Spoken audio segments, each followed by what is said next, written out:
आमच्या हक्काचं लेखन व माय मग कुणी नाही केलं भलं व माय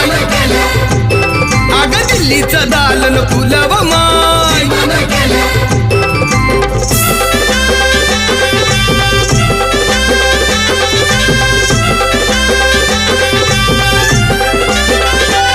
तुमच्या पोरानं शाळेत शिकावं